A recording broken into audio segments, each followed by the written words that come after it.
What if a serene morning drive suddenly turned into a nightmare? How does a beloved community member become the target of an unexpected act of violence? And what are the consequences when justice remains elusive for almost 50 years? Daniel Ashton Walker was a cherished member of his community, respected and adored for his warm nature and unwavering willingness to assist those around him. However, the serenity of his existence was abruptly shattered on the fateful morning of October 1, 1974. Unbeknownst to him, a dark cloud was forming over the tranquility of his life. The day started like any other for Daniel, with no hint of the calamity that would befall him. As the sun began its ascent into the sky, painting the heavens in hues of orange, and Daniel carried on with his daily routine, unaware that his life was about to take a devastating turn. Daniel's Volkswagen van was parked alongside Interstate 40, around 60 miles to the west of Needles, in San Bernardino County, California. Accompanied by a passenger, an 18-year-old hitchhiker, Ken Robinson, he picked up. They had decided to take a break from their journey and rest for a while. The day before, he packed his van and left family in Santa Ana on his way back home. The vast expanse of the California desert stretched out before them, offering a momentary respite from the humdrum of their daily lives. As the clock struck 6 a.m., Daniel and Ken settled in, preparing for a brief pause in their travels. The peaceful stillness of the early morning hours enveloped them as they reclined in the savoring the calm before the impending storm. The tranquility of their brief respite was shattered as Daniel was jolted awake by the sudden crackle of gunfire. An unknown assailant had emerged from the shadows, unleashing a barrage of bullets that tore through the peaceful morning air. Daniel, caught off guard and defenseless, was struck multiple times. Ken, gripped by terror and the instinct for survival, managed to evade the onslaught. Fleeing from the scene, they desperately sought help as the darkness of the early morning enshrouded them. Eventually, they succeeded in flagging down a passing motorist, who swiftly contacted the authorities. Emergency personnel arrived at the scene, wasting no time in transporting Daniel to a nearby hospital. The medical team worked tirelessly to stabilize him, but despite their best efforts, Daniel succumbed to his injuries, his life tragically cut short. Daniel Ashton Walker, a beloved young man on the cusp of his 22nd birthday, was gone. Law enforcement worked with unwavering determination, meticulously combing the scene for any evidence that could provide insight into the identity of the elusive assailant. As the investigation into Daniel's tragic demise unfolded, detectives initially suspected that robbery was the motive behind the shooting. However, perplexing details emerged that cast doubt on this theory. Bafflingly, the perpetrators had only taken $80 from Daniel, inexplicably leaving behind a substantial amount of $600 in travelers' checks. The circumstances became even more mysterious when it was discovered that the assailants had not taken Daniel's motorcycle, stereo system, or luggage stored in the back of his van. With a clear description of the suspect's vehicle in hand, law enforcement officials in California, Nevada, and Arizona were notified and stopped and searched each gold van matching the reported description. Investigators spoke to a delivery man who said earlier that morning the suspects waved him down after their gold van was stuck in the sand. One of the suspects told the delivery man they were heading to Indiana, and that they carried a shotgun to shoot down posts and sagebrush to use for tire traction should they get stuck. The delivery man helped tow the van and refused payment for his services. The coordination between law enforcement agencies across state lines underscored the seriousness of the case. This served as a testament to their commitment to finding answers and ensuring that the individual or individuals behind the senseless act would be held accountable. While Ken's account provided some valuable information, the underlying motive behind the attack remained elusive. Detectives explored a range of potential theories in an effort to make sense of the seemingly random act of violence. They examined the possibility of a targeted attack with personal motives, as well as the likelihood that it was a random act of aggression. The remote location of the crime, occurring along a desolate stretch of highway, further complicated the case. Premeditated the assault or seized an opportunity that presented itself? Despite the thorough investigation of the San Bernardino County Sheriff's Office, they were unable to bring it to a resolution. Over the course of 5 decades, the case was periodically revisited by the Sheriff's Department's cold case team, who tenaciously searched for new leads. The passage of time proved to be a formidable opponent, and the team was unable to develop any actionable information to finally solve the case of Daniel Ashton Walker. In a significant development on November 15, 2023, the cold case team resumed their investigation. Their renewed efforts led them to identify the infamous serial perpetrator, 73-year-old Thomas Eugene Creech, as the primary suspect in the case in January 2024. This breakthrough was based on crucial information, which included corroborated intimate details from Creech's own statements about the slaying case. To ensure the validity of their findings, the San Bernardino County District Attorney's cooperation further solidified the case against Creech, leading the San Bernardino County District Attorney's Office to consult on the next steps in pursuing justice for Daniel Walker. Thomas Eugene Creech, a convicted perpetrator with a history of multiple confessions, found himself implicated in Daniel's case just after his clemency hearing. He is Idaho's longest-serving inmate that will be executed for several different slayings. He has a total of 5 convictions, but some believe that he could be responsible for more than 40 different slayings.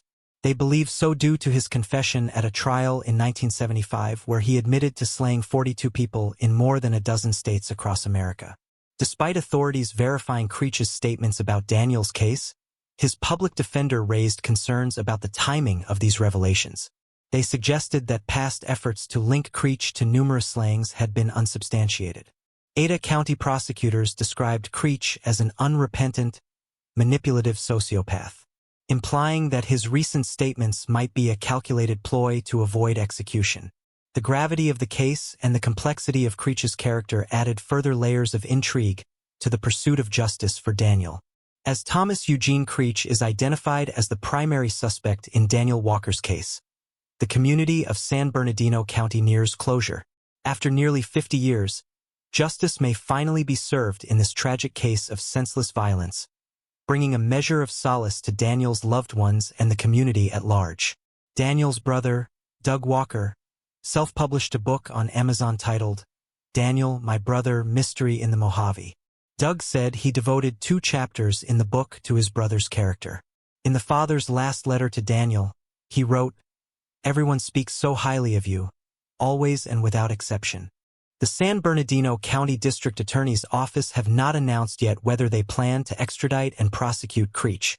Spokeswoman Jacqueline Rodriguez said, "We are in receipt of the reports and are in continued contact with Ada County District regarding the pursuit of justice in this matter."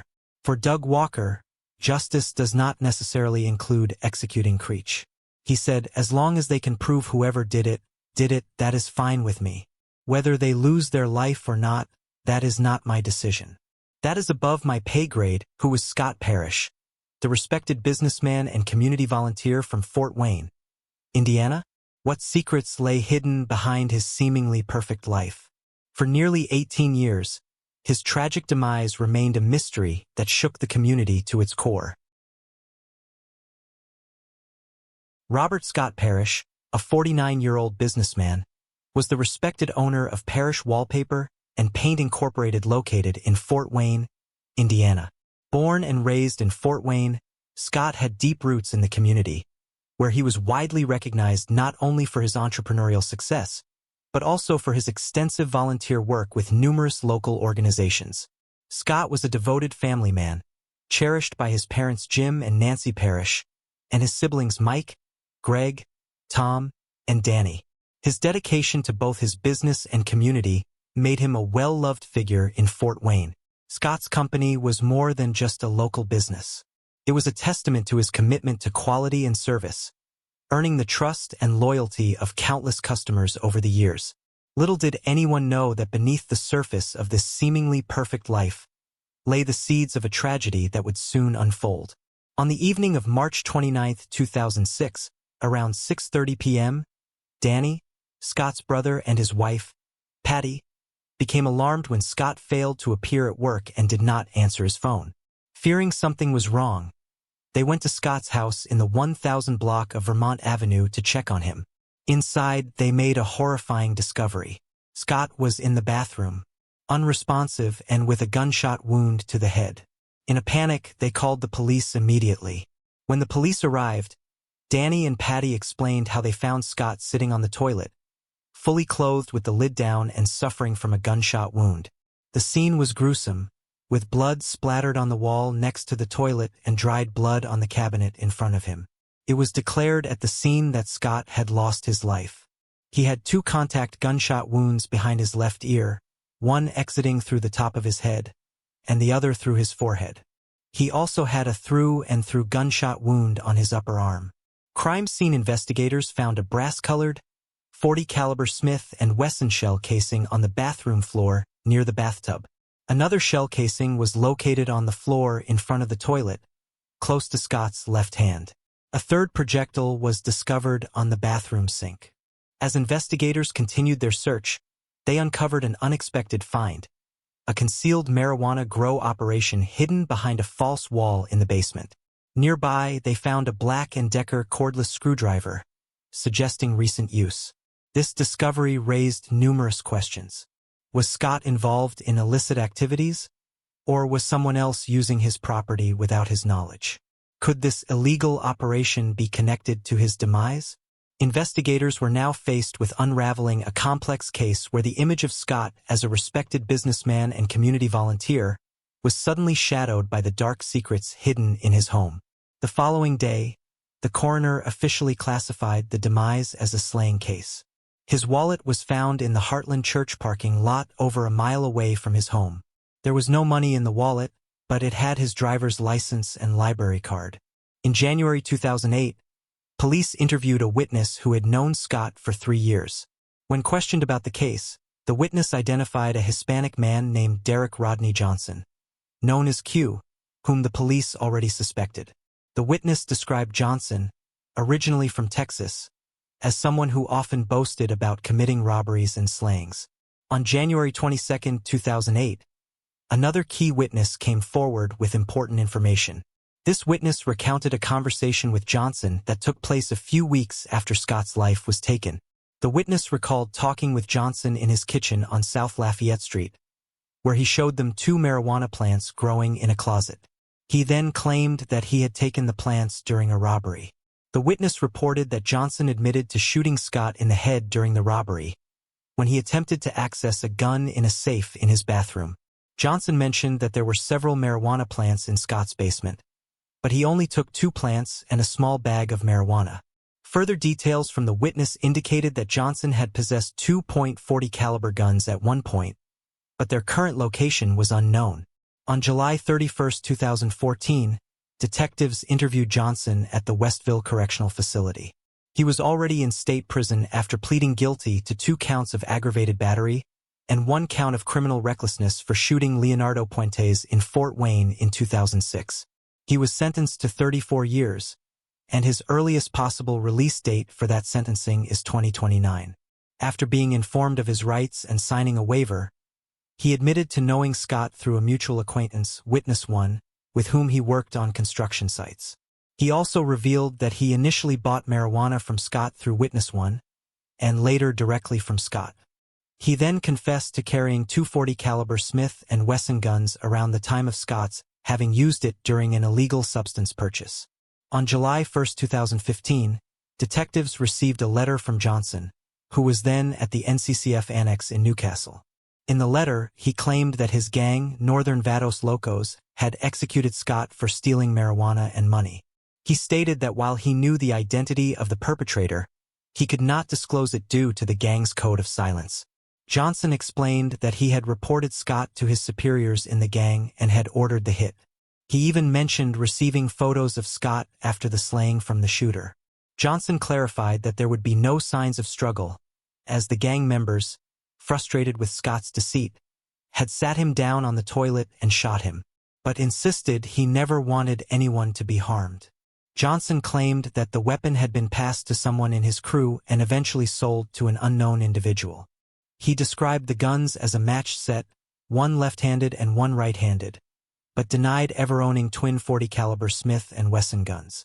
Where he admitted to carrying 2 .40 caliber Smith & Wesson guns and being armed during his transactions with Scott, Johnson backtracked.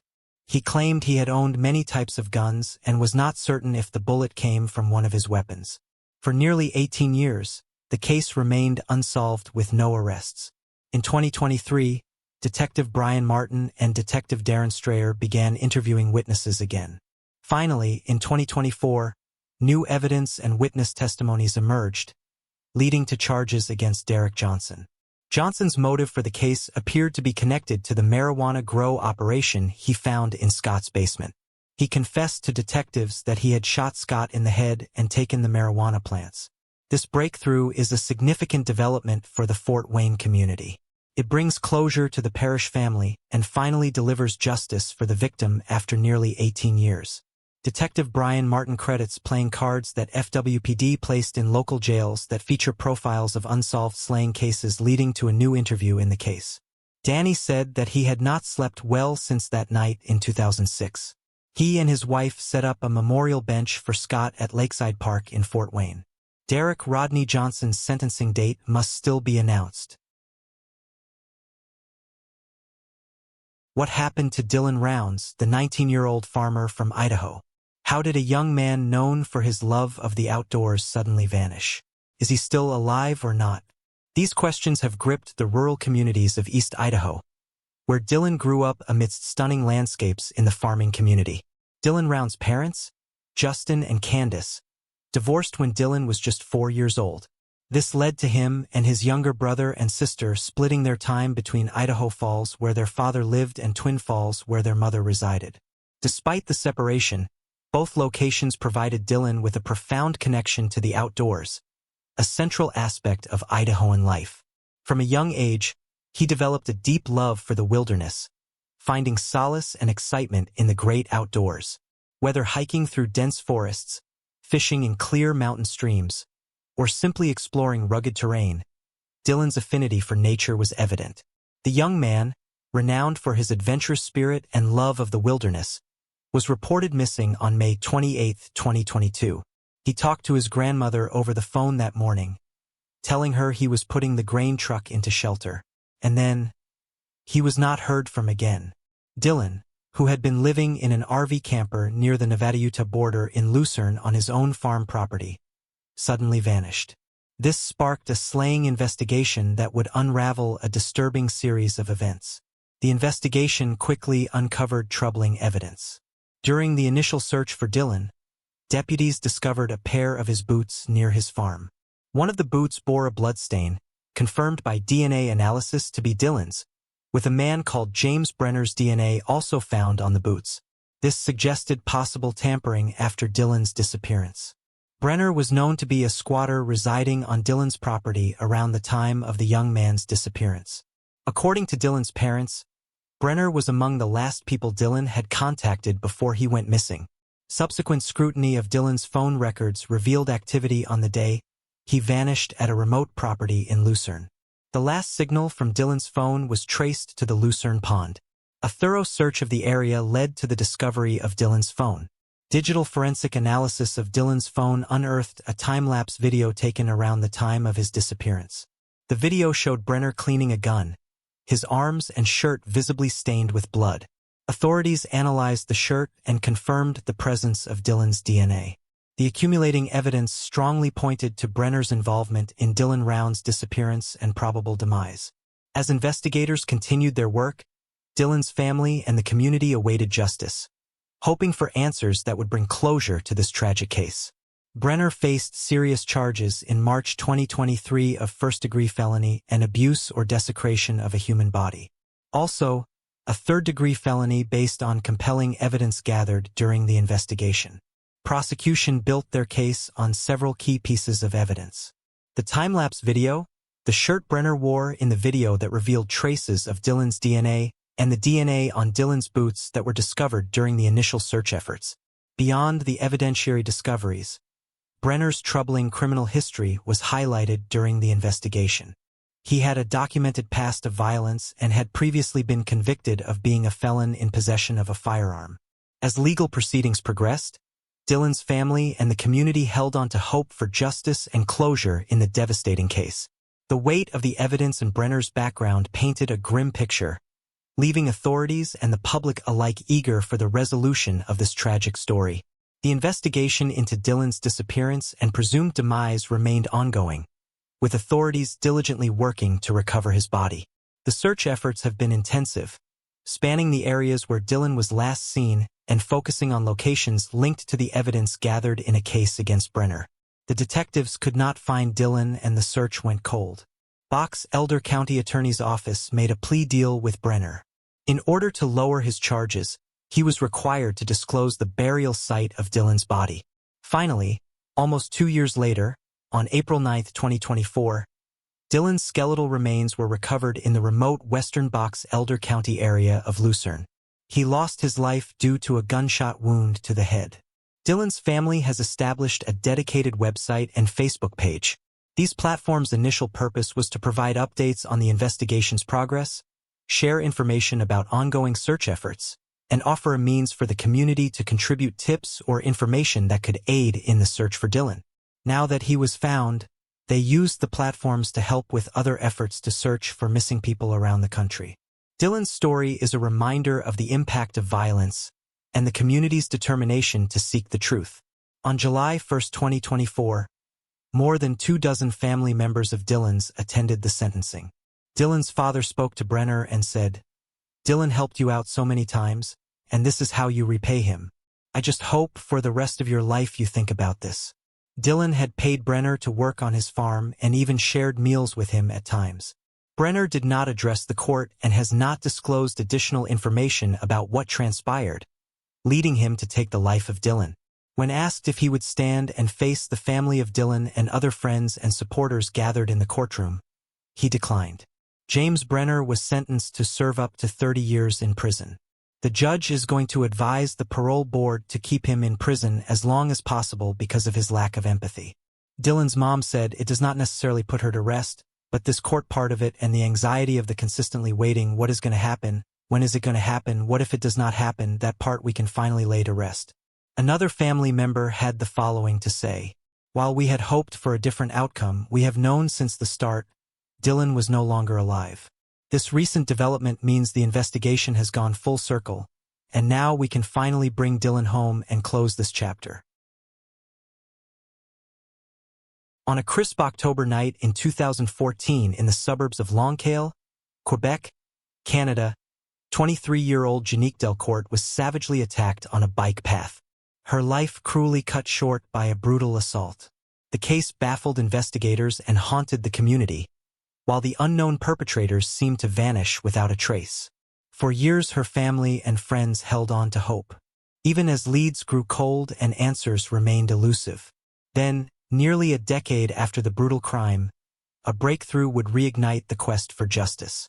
Janique Delcourt was a bright, vibrant young woman whose life was filled with promise and potential. Residing in Longueuil, Quebec, she was known for her infectious positivity and kind-hearted nature. At 23, she was at a stage in her life where she was exploring her passions and carving out her path for the future.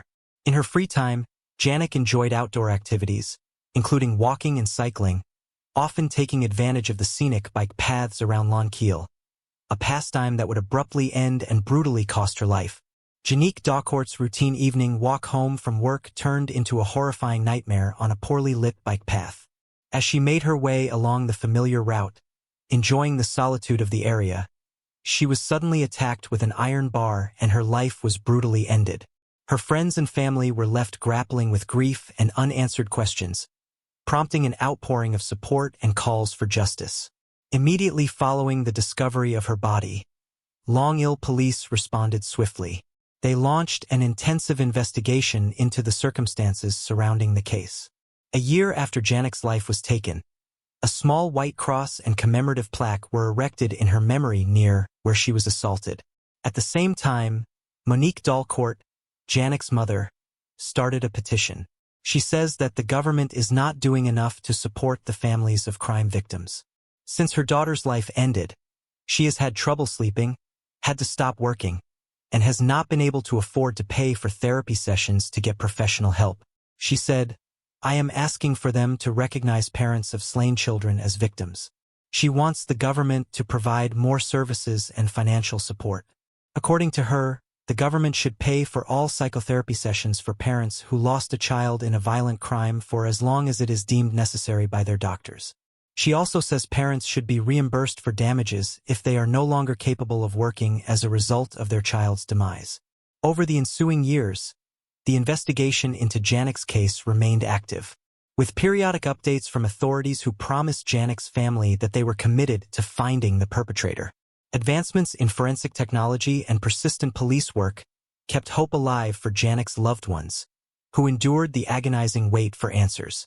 After nearly a decade of relentless pursuit of justice, Long Isle police announced a major breakthrough in Janek Dalcourt's case. In May 2024, authorities revealed that Michael McDuff Jalbert, 35 years old, had been arrested. He was the man who called the police in 2014 to report the incident and was arrested soon after. But due to insufficient evidence at the time, he was released without charges, leaving the case wide open. Only this time, he was charged with first degree in connection with the brutal slaying that had shocked the community back in October 2014. The arrest was a significant development in a case that had left Janek's family and investigators frustrated and searching for answers.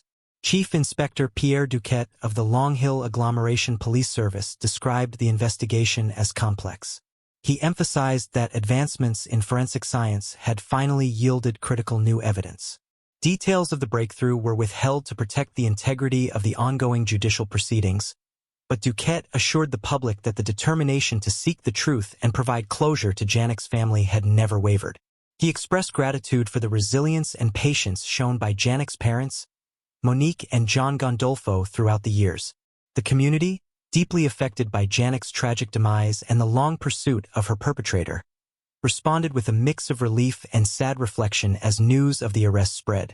Vigils and tributes renewed across Long Hill, honoring Janek's memory and acknowledging the persistence of law enforcement in resolving her case.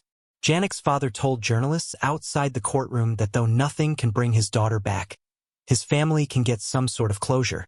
Our daughter Janek was senselessly and brutally slain, beaten to her end by a sick individual who needs to pay for his crimes. Our family now needs time to process all of this. Nick Gondolfo, Janek's brother, remembers her as a kind, happy young woman who exuded positivity. He said it was just something that radiated off of her. I knew that if I was having a bad day, I could reach out to my younger sister and she would put a smile on my face. Just thinking about it now puts a smile on my face. As McDuff Jalbert awaits his next court appearance, the arrest offered a ray of hope that justice would finally be served for Janek Dalcourt, whose vibrant life had been cut short. On a cold November morning in 1988, Betty Rolfe disappeared during her routine walk to work, only to be found brutally assaulted and slain the next day near a railroad underpass. For over 30 years, her case remained unsolved until groundbreaking DNA evidence uncovered the truth behind Betty's tragic fate. Betty Rolfe was a beloved figure in the Grand Chute, Wisconsin community. At 60 years old, she was still a hard-working woman, juggling multiple jobs to support her family. One of her primary roles was at the Country Air banquet room, where she diligently handled laundry and other tasks. Her home on West Spencer Street was conveniently located less than a mile from the banquet room, making her morning walks a routine part of her day. Despite the hardships she endured, including a tumultuous marriage, Betty remained a pillar of strength and love for those around her, which would make her fate all that more tragic. On the early morning of November 6, 1988, Betty Rolfe left her home to walk to work. But that Sunday, Betty never made it to her destination. Her absence at work was unusual and immediately raised concerns among her colleagues and family. When she did not return home later that day, her family grew increasingly worried and reported her missing to the police. The next morning, a thorough search was conducted by local authorities. The community was on edge, anxiously awaiting any news about Betty's whereabouts. When her body was discovered near a railroad underpass on West Spencer Street, just half a mile from her home, Betty was found partially clothed, near a railroad crossing and bridge on West Spencer Street in Grand Chute. The scene was grim. She had been beaten, assaulted, and strangled with a strap of her purse. Some of the contents of her purse were strewn around, including $30 in cash and a document she planned to send to a local newspaper about her and her husband's upcoming anniversary. The police launched an intensive investigation, canvassing the area for witnesses and collecting evidence from the crime scene. Despite their efforts, the immediate investigation yielded few leads. The technology available at the time limited the scope of forensic analysis, and the case quickly grew cold. For over 3 decades, Betty Rolfe's slaying remained a haunting mystery. In 2019, investigators made the decision to leverage familial DNA testing, a cutting-edge technique that was becoming increasingly instrumental in solving cold cases. This innovative approach involved comparing DNA evidence collected from crime scenes with genetic profiles available in public databases. This approach aimed to identify potential relatives of the perpetrator. The breakthrough came when investigators identified a familial link to Gene Meyer. He had lived in Grand Chute around the time of Betty's tragic demise, but had since relocated to Washington State. Narrowing down the potential suspects to Meyer and his brother, authorities focused their attention on Gene Meyer, after eliminating his brother through a DNA test. In 2022, investigators obtained a direct DNA sample from Meyer while he was residing in Washington. The forensic analysis provided a conclusive match to the DNA recovered from Betty Rolfe's crime scene. It established Meyer as the prime suspect in Betty's brutal assault and slaying. He was arrested for the crime. After being arrested for the heinous 1988 crime, Meyer returned to Outagamie County, Wisconsin, and was incarcerated and awaited his trial while the legal preparations began. The prosecution meticulously built its case using the conclusive DNA evidence linking Meyer to the crime scene. As the case progressed through the judicial system, Betty Rolfe's family and the hopeful that the trial would provide answers and closure. Throughout the trial, which spanned over a week in May 2024, the courtroom watched on as the gruesome details of the crime were revisited and examined. The prosecution and defense went back and forth, arguments centering around the forensic findings and circumstances surrounding Betty's demise. The jury reached a verdict, and on May 21, 2024, Gene Meyer was found guilty of both the slaying and the horrific assault. Meyer's conviction was a sense of closure that so many had been waiting for. On July 11, 2024, Meyer was sentenced to life in prison with a chance of parole after 34 years for the first-degree slaying charge, and 20 years for the first-degree assault with a dangerous weapon charge. The 2 charges will run consecutively. Betty's daughter Sheila Worm said outside the courtroom, "We can rest easy now that they have him and that he is going away for a long time." The community of Grand Chute and Betty's loved ones found solace in knowing that accountability had been achieved of the senseless act of violence that had haunted them for over 3 decades. In Providence, Rhode Island, a chilling mystery spanning nearly a quarter-century has resurfaced with long-awaited answers. Kathleen O'Dowd Bowman, a devoted mother and waitress, met a tragic end in 1999. Her life cut short by a heinous act of violence behind Roger Williams Middle School. For decades, her family has been haunted by the absence of justice and the mystery of her tragic end. An arrest of a previously unknown suspect has reopened old wounds. Kathleen's loved ones may finally find the justice they had long been waiting for. Kathleen O'Dowd Bowman's life was a testament to resilience and devotion to her family. A mother of 4 and one of 8 siblings, Kathleen moved through life with a vibrant and a deep commitment to those she loved. Residing in Providence, Rhode Island, she was a dedicated waitress known for her warmth and generosity toward customers and co-workers alike. Her days were spent balancing the demands of work and raising her children, whom she cherished above all else. No one could have predicted the tragic fate that awaited Kathleen and the years of anguish that would follow. The day of March 11, 1999 began like any other for Kathleen, but her life came to an abrupt and tragic end. Her lifeless body was discovered strangled in a secluded area near the grounds of Roger Williams Middle School in Providence, Rhode Island. The discovery of Kathleen's body sparked an immediate and intensive investigation by Providence police. Initial efforts to piece together the events leading to her demise were met with challenges. Detectives struggled to gather sufficient evidence to identify a suspect, and despite early suspicions, the case soon grew cold. In recent years, Detective Angelo Avant took up Kathleen's case with renewed vigor. Through meticulous re-examination of evidence and persistent interviews with witnesses, Avant uncovered new leads crucial to advancing the investigation. These efforts culminated in a breakthrough when, on April 16, 2024, Kevin Williams, a 53-year-old resident of Providence, was arrested on Road Street without incident. Williams, identified as a suspect early in the original investigation but not charged, now faces charges in the first degree.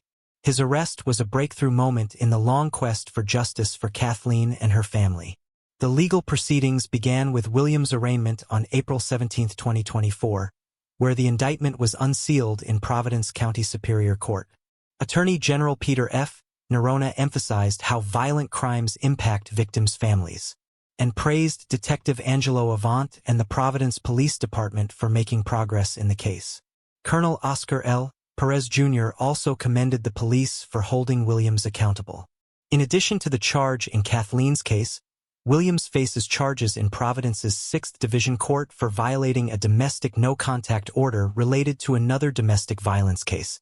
Assistant Attorney General James R. Baum and Special Assistant Attorney General Ariel Pittner, along with Detective Angelo Avant, are leading the investigation and prosecution, ensuring a coordinated effort to seek justice. Williams was ordered to be held without bail pending further court appearances. The starting date of the trial must still be announced. The arrest of Kevin Williams for the slaying of Kathleen Solman is a significant step toward justice after more than 2 decades of unanswered questions and heartache. For Kathleen's family, they face a mixture of emotions. They are relieved that steps towards closure are finally being taken. Yet they are grappling with the deep sorrow of losing her in such a tragic manner, knowing no amount of justice could ever make up for their devastating loss. Tom O'Dowd, Kathleen's brother, said the family is feeling a sense of relief about the arrest, but also anger, because they do not know why the suspect targeted Kathleen nearly 25 years ago. Tom said it was very surprising because no one had heard of this guy at all before. Relieved now that someone has finally been arrested for this. Cynthia Balcom, Kathleen's sister, said in a statement, "A day does not go by where we do not think of her. When the newness of this wears off, we will take comfort in knowing that justice will finally be served. I just wish our mother was here to see this moment." On a quiet August evening in 2018, the community of Conway, South Carolina was shattered by the brutal slayings of Robert Ford and his son, Robbie Ford. Found lifeless outside their home on Highway 19, the grisly crime sent shockwaves through the small town. As investigators delved into the case, a sinister plot began to unfold, one that involved betrayal, greed, and a chilling scheme, orchestrated by someone close to home. This left many wondering what could drive a family member to such an unthinkable act. 59-year-old Robert Ford was a beloved member of the Conway community. He grew up in the area and spent much of his life serving at Good Hope Baptist Church, where he was a legacy member and the choir director for many years. Robert's deep love for music was a significant part of his identity, with a repertoire that spanned from old gospel hymns to contemporary Christian songs. Robert's commitment to his community was evident in his day-to-day life. He would share produce from his garden and always greet people with a friendly smile. The tragedy that would eventually shatter the Ford family was not the first hardship Robert endured. His beloved wife, Melda Ford, would pass away. It was a loss that deeply affected him. But despite this personal tragedy, Robert remained a pillar of strength for his family and community. 25-year-old Robbie Ford was Robert's son and a young man with a promising future. He was a student at Clemson University where he pursued his studies with the same dedication his father showed him throughout his life. The father and son bond was strong, with Robert financially supporting Robbie through his education and personal challenges. Robert also had a daughter from a previous relationship, Samantha Rabin. Samantha and Robbie, despite being half-siblings, grew up under different circumstances. While Robert and Robbie lived together in their home on Highway 19 in Conway, Samantha had her own residence and was managing her own life separately from her father's household. So, while she was part of the family, her interactions with them were less frequent and her bond with them was not as strong.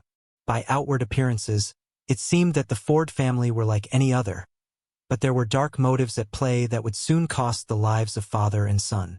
On the tragic day of August 17, 2018, Neighbors of the Ford family home reported hearing gunshots that afternoon. Concerned citizens alerted authorities who swiftly responded to the scene. Upon arrival, law enforcement discovered Robert and Robbie Ford outside their home, both fatally wounded by gunshots.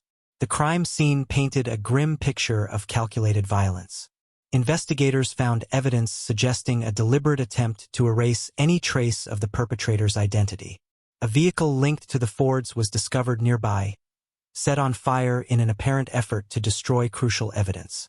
Even with the attempts to destroy evidence by the perpetrator, investigators were determined to piece together the events of that fateful day. Authorities quickly combed through physical and digital evidence and interviewed potential witnesses. These efforts led to the identification of several persons of interest based on witness accounts and circumstantial evidence. But it would take investigators 2 years to build a case and establish timelines as well as potential motives for the crime. The investigation saw significant breakthroughs as forensic analysis of physical evidence and digital trails began to yield conclusive leads. Based on accumulated evidence and witness testimonies, authorities identified 53-year-old Randy Granger as the gunman responsible for carrying out the slayings. Granger had a troubled past, and his life was marked by brushes with the law. And prior to his involvement in the Ford slayings, he had a criminal record that included convictions for violent offenses. His history of criminal activity painted a picture of a man familiar with the darker side of society. Granger was arrested in 2020 in connection to the Ford slayings, and his testimony later proved pivotal in unraveling the web of events surrounding the crime. DNA evidence recovered from cigarette butts and a partially burned skull cap was found to match Granger's DNA profile. It was not long after Randy Granger's arrest that Samantha Rabin, Robert Ford's daughter and Robbie's half-sister, was implicated as the mastermind behind the violent crime.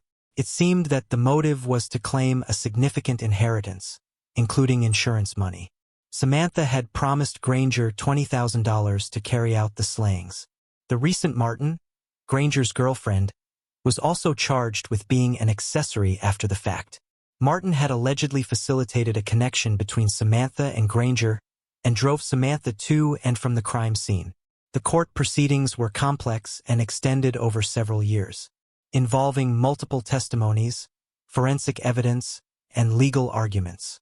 Granger's trial concluded in April 2023, where he faced charges of the fatal crime, arson, and criminal conspiracy.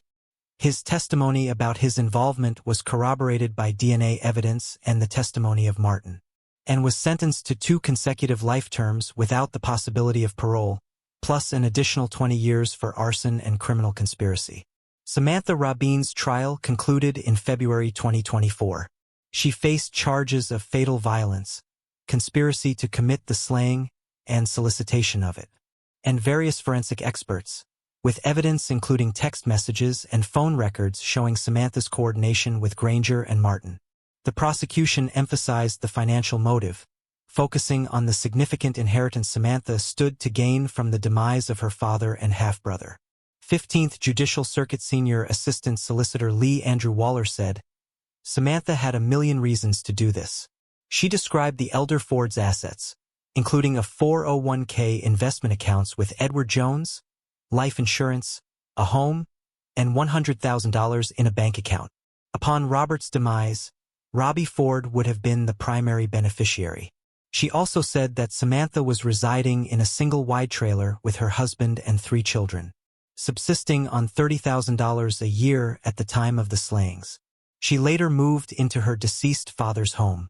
Ultimately, Samantha Rabin was found guilty on all counts and was sentenced to 2 consecutive life terms without the possibility of parole, plus additional consecutive sentences totaling 30 years for the conspiracy and solicitation charges.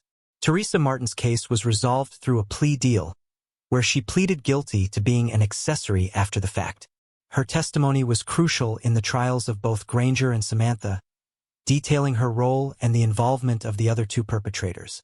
Martin is awaiting sentencing, but is expected to receive a reduced sentence due to her cooperation with the prosecution.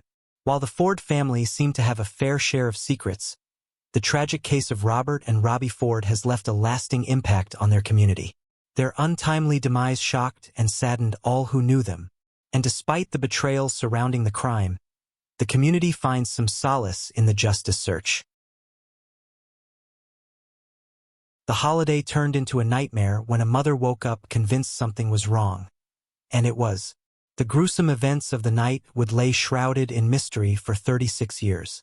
But all those years ago, in 1984, a little girl decided she would help find the perpetrator, and she did as an investigator. On Thanksgiving evening in 1984, 14-year-old Wendy Jerome left her friend's house in Rochester, New York, but never made it home. Wendy and her father Wayne had cooked Thanksgiving dinner together. It was a heartwarming thing. Wendy's mom worked as a nurse. She had a tough routine, working at the Beechwood nursing home.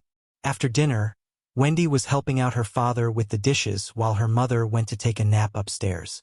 The two planned to eat dessert once the dishes were done and Marlene had awakened from her nap. Her little brother Bill was playing. Born on November 1, 1970, Wendy had just turned 14 years old a few days ago. She had some independence since her birthday and wanted to do things on her own.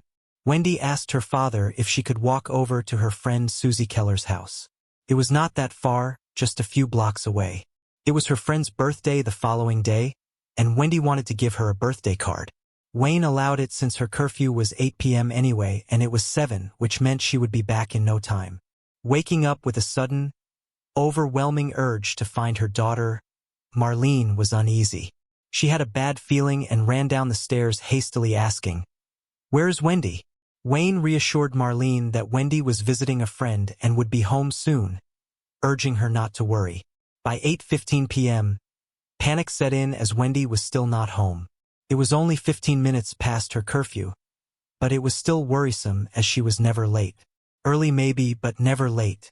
They began calling the Keller family but received no answer. Marlene's first question was, "Is Wendy with you?" Susie's mother paused in shock and said, "Marlene, hang up the phone and call the police right now." A short while later, Marlene's worst fears were confirmed when Wendy was found in an alcove alongside School 33. A 22-year-old discovered her lifeless body between Schools 33 and 11. He said that he was heading to a bar when he noticed someone lying down, so he left it alone, initially assuming they were drunk. Upon closer inspection, he saw blood. Afraid, he went to a friend's house before returning to the scene to confirm what he saw prior to contacting the police. Officers on the scene realized she was no more and that she had been brutally assaulted and left to take her last agonizing breaths alone. In 5 minutes, police were at Marlene's door and they told her what happened to Wendy. According to her mother, the schoolyard where Wendy's body was discovered was not on her route to Susie's house. Marlene believes that Wendy, nearing her curfew, may have attempted to visit another friend in the neighborhood and took a shortcut by the school. The initial investigation revealed severe blunt force trauma, including a fractured skull from a significant blow. She had been assaulted. Dr. Nicholas Forbes conducted a medical examination of Wendy's body and determined that severe blunt force trauma to her skull had finally taken her life. Wendy's autopsy further revealed that at least 2 different types of objects were used to cause her bruises and wounds. They could also have been hands. The marks were distinct.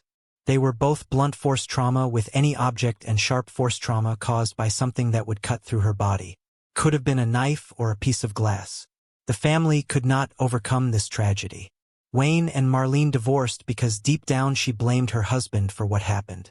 Bill Jerome, Wendy's brother, was afraid of everything after his elder sister was so brutally taken. He was afraid that the assailant was still out there running free. For the first time in his life, he was afraid of the dark. He would hardly go out to play, and when he did, he was afraid and wary of everyone around him. After the divorce, Wayne moved to Florida. Marlene was not content with what the police were doing. Nearly a decade passed, and Marlene fought hard to know more details of the night. She was not allowed to see the crime scene, visit the body in the morgue, or even look at the photos. Marlene demanded to see the crime scene photos after investigators had informed her that Wendy was unconscious and unaware of what had happened to her that day. They said she passed peacefully. Once she got a copy of the autopsy report, it turned out she was in the dark. Marlene became furious. She felt betrayed, believing they had misled her when she had directly asked them about Wendy's struggle with her assailant. She felt deeply betrayed. Once she saw the photos, she had some closure. She had imagined Wendy to be lying exposed for the world to see, undressed, indecent, in a way she would never have wanted to be seen. Marlene suffered for 9 long years before she saw the photos and found a bit of comfort. The photos also showed Marlene what investigators had known all along. Wendy had been dressed, wearing jeans and a brown sweater jacket adorned with unicorns and hearts. Her pink hoodie, which she always carried with her, was placed over her battered face. So whoever committed the heinous act allowed Wendy to get dressed before taking her life so brutally. The investigators had promised Marlene that Wendy went in peace and knew nothing of what happened to her later, including all the blows to her head. But the presence of defensive wounds told a story of absolute terror, as Wendy would have fought for her life, completely aware of what was happening to her contrary to what the investigators told Marlene. Each birthday, November the 1st, it was hard for the family. They would cry and they would miss Wendy. But Marlene believed one day the perpetrator would be brought to justice. Back in the 80s and 90s, DNA technology was in its initial phases. But years later, forensics would have a chance to bring the perpetrator to justice. Officer Paul Boccaccino spoke to at least 30 people from the neighborhood 6 days after Wendy's tragic demise. The investigation officers also took care to preserve the evidence. The crime scene included objects like a cigarette pack, a lighter, the hair of the perpetrator, and Wendy's clothes. There were some things not investigated enough. The witness was interviewed, but he was not a prime suspect. The fact that he first went to a friend's house, then came back to the crime scene was entirely suspicious. The witness also had the exact same hair type found at the crime scene. He should have been investigated further. 6 years later, he took his own life. Was that an admission of guilt? Initially, investigators focused on another local man who claimed he had been assaulted that night, but was eliminated via blood typing analysis. In 1984, when Julie Hahn was just 11 years old, she learned about the tragic slaying of Wendy Jerome, a case that would deeply impact her and eventually shape her career. Wendy's case haunted Rochester for years, becoming a significant part of the community's consciousness. This early exposure to such a haunting event instilled in Hahn a sense of justice and a drive to pursue a career where she could make a difference. Years later, she became a chief prosecutor in the Major Felony Bureau of the Monroe County District Attorney's Office. Her commitment to justice led her to work on Wendy's case starting in 2011. She went through everything with a fresh perspective and was able to conduct DNA analysis. This included cross-checking the witness who took his own life's DNA. Should the DNA not match with the witness, Hahn had plans to analyze other items found at the scene, such as the cigarette pack and lighter, using advanced, high-sensitivity DNA technology. Hahn and her team realized additional evidence could be tested. They conducted familial DNA testing in April of 2019. By July, there was a fresh list of potential suspects. There was evidence from Wendy's clothes and bodily secretions from the crime scene. In 2020, they were able to conduct a familial DNA search. It allows for screening through relatives' DNA profiles. This means anyone sharing the same blood in the family could be accessed if their relative's DNA was on the databank. It brought them to a person questioned all those years ago, who was 20 years old at the time of Wendy's tragedy. His name was Timothy Williams, their next-door neighbor at the time. Police were able to collect a DNA sample from the suspect secretly while he was in Florida. The sample matched the DNA evidence from the crime scene. 36 years later, they finally had a positive match. Williams was finally arrested on September 9, 2020. Hahn was among the investigators who called Marlene. Marlene had remarried Wayne when he was diagnosed with cancer. He passed away in 2011. 36 years after that Thanksgiving night on a regular Thursday, she received the call she had longed for. Timothy Williams became the first person in the state to go on trial with an arrest relying on familial DNA. During the trial, Williams claimed he had consensual intimacy with Wendy and did not harm her. He expressed fear of being charged with forceful assault if he came forward. He had been questioned all those years ago. He was a neighbor back then, 20 years old. But he lied to the police. Now in custody, he told a very different story. He said he met her at a corner store and believed her to be of age and was in a relationship with her. However, the district attorney countered these claims, highlighting the brutal nature of Wendy's injuries which contradicted Williams' story. Wendy's mother had the following to say about his claims.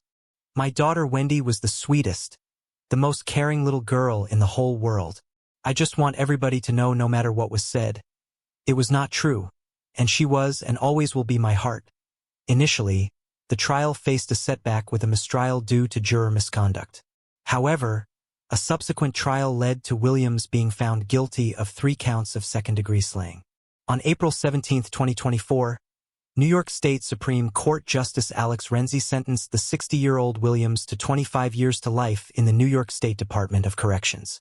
District Attorney Dorley expressed relief and gratitude to the Rochester police investigators, stating that the maximum sentence was the only appropriate action. She emphasized that after all these years, Timothy Williams did not escape justice for the heinous acts he committed against Wendy. Wendy's mother Marlene attended the court proceedings and, after the guilty verdict, expressed a bittersweet sense of closure. After 36 years, Timothy Williams believed he got away with it. But thanks to Julie Haunt's relentless pursuit of the truth and a mother's conviction to justice, he was named, shamed, and put behind bars where he belonged. Finally, Wendy Jerome's family had some closure, and the faceless monster from their dreams was caged. Marlene's last words after the sentencing were, "It was the evening of July 9, 1994. Teenager Tiffany was looking forward to dinner that night. Our mother had called around 5:30 p.m. to tell her she would be home for dinner after a quick stop at her ex-boyfriend's house. Tiffany was okay with it because there was plenty of time before dinner. They were going to be joined by a guest, so there was time to prepare. Little did she know, that was the last time she would hear her mother's voice. 34-year-old single mother Kimberly Langwell did not show up for dinner that night. Her new boyfriend, Ken Weatherford, went out looking for her. He found something strange. Her car was abandoned at a pharmacy, yet there was no sign of Kimberly. Where did she go? Born on Valentine's Day, February 14, 1965, in Beaumont, Texas, Kimberly Langwell grew up and spent most of her life there. She was incredibly attractive from a very young age and had all kinds of attention. Finding herself pregnant at only 18 years old, Kimberly did not give up on life. She raised Tiffany alone and made ends meet by working various jobs. She finally found work at a chemical plant, which meant she did not have to work 3 jobs anymore.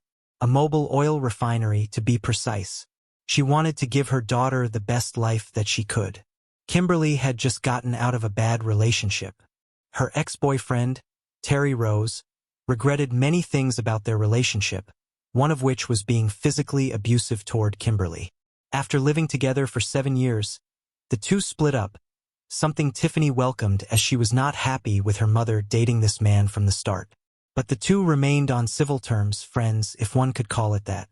There are various stories about what really happened between Terry and Kimberly.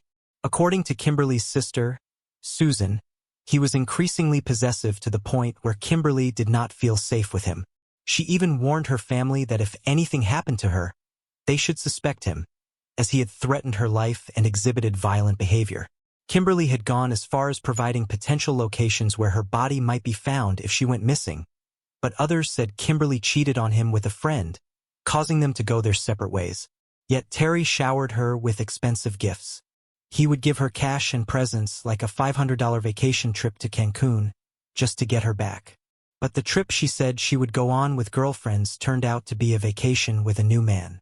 Terry was bitter, but he remained civil. Kimberly was quite openly dating someone new now. Ken Weatherford was a whole new chapter in her life. They worked together and had a much better relationship than what she had with Terry. Kimberly usually got off work at 5 p.m.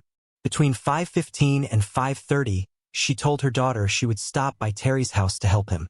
He was remodeling his house and Kimberly was going to assist him in hanging up boards. When she left the house for work that day, she was wearing a white shirt with the words Cozumel on the front and a diver on the back. It was a shirt she got from her Cancun trip with Ken. She paired it with blue jeans and white tennis shoes. She wore a silver-toned Seiko watch with glowing numbers on it, and a silver necklace with an angel pendant. She finished her look with silver hoop earrings and a gold wedding band she wore to avoid attention from men. An hour later, Tiffany started to worry. Kimberly was not answering any calls on her cell phone. She always kept her phone nearby. When Kimberly did not arrive home on time, her worried daughter called the ex-boyfriend to inquire about her mother. He claimed Kimberly had already left and then began angrily questioning Tiffany about why he was not invited to dinner. He showed more concern for the dinner snub than for Kimberly's absence. Tiffany notified Kimberly's current boyfriend, Ken, that her mother never showed up for dinner.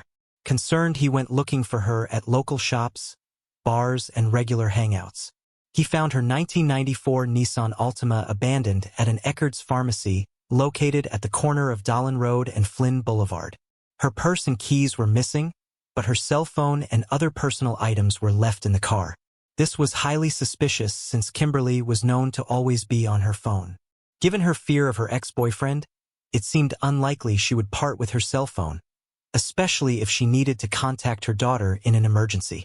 Extensive searches around the abandoned car brought about no clues to where she was. Back in 1999, surveillance cameras were not as readily available as they are today, so there were no camera recordings to review. There were no signs of a struggle or any evidence released by the police, although they suspected foul play. Kimberly's last known phone call was with her daughter Tiffany. Since that call, she has never been heard from again by friends or family. Kimberly's family was devastated, and her brother Norman took it upon himself to investigate her disappearance. He set up a personal database, collecting data and evidence in hopes of finding his sister. Family and friends were sure that Kimberly would never have willingly left her daughter, whom she raised on her own and was very close to. Kimberly's siblings, Susan and Norman, tirelessly put up flyers and worked to spread the word about her disappearance. Their efforts were driven by the certainty that Kimberly would not have abandoned her daughter or her life. Dee Keene, a survivor of kidnapping and assault, spent years trying to help Kimberly's family. She and her husband could be seen handing out flyers for Kimberly each year, dedicatedly.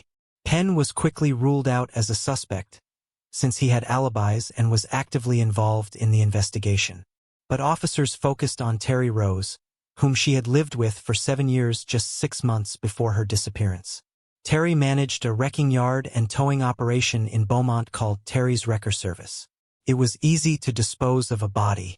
Initially, he said Kimberly stopped by to help him hang boards. Kimberly had told a friend she would stop by Terry's house to pick up her personal items.